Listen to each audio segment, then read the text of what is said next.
On the night of October 4th, 1967, a string of witnesses across the province of Nova Scotia, Canada, saw a brightly lit object fly over the small fishing village of Shag Harbour and descend upon the surface of the water.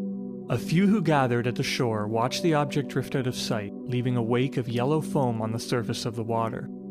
Though many suspected that the incident was the result of a plane crash, a lengthy search by the police, the locals, and the Royal Canadian Navy revealed no trace of debris in the surrounding water. The object was never found, and the case remains officially attributed to an unidentified flying object. The earliest notice of something strange in the sky came from an Air Canada crew just after 7 p.m. on the night of October 4th, 1967. The crew watched a luminous rectangular object leading a formation of smaller lights fly through the air for several minutes before all objects drifted out of sight. An hour later, police, fishermen, and game wardens all along the coast of Nova Scotia were seeing multiple points of light flying over the water. Reports were made to the Canadian Coast Guard and the National Canadian Police Force, the RCMP. Just before midnight, 5 teenagers driving near the shore in the village of Shag Harbour, Nova Scotia, saw a formation of lights descend rapidly towards the water and start gliding across the surface. Thinking they had witnessed a plane crash, the teens called the police.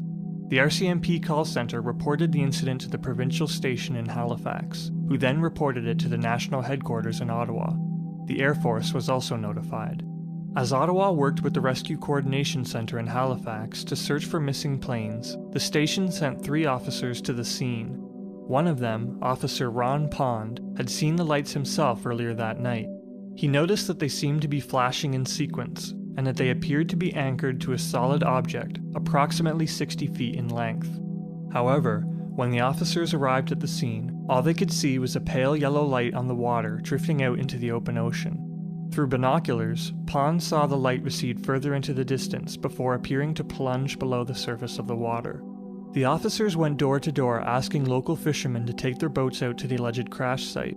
Several locals responded, and by 12:30, the Coast Guard had joined them in their search. All they managed to find, however, was a trail of thick, sparkling yellow foam on the surface of the water that stretched for an estimated 800 meters in length. Bubbles could be seen coming up to the surface, and the entire area smelled strongly of sulfur. After a few hours, the Rescue Coordination Center contacted the search party to confirm that no aircraft were missing. Since the situation was no longer considered an emergency, the search was suspended. The next morning, 7 divers with the Royal Canadian Navy searched the floor of the Gulf of Maine for any indication of a crash. They found nothing. Meanwhile, the Rescue Coordination Center continued to puzzle over the cause of the incident. By October 6th, they announced that they had ruled out all plausible explanations, including aircraft, boats, meteors, and flares. Speculation as to the origin of the strange lights ran wild in the wake of the incident, but the mystery never came to any definitive conclusion. In surviving documents, the case was labeled as an encounter with a UFO, in the true sense of the term.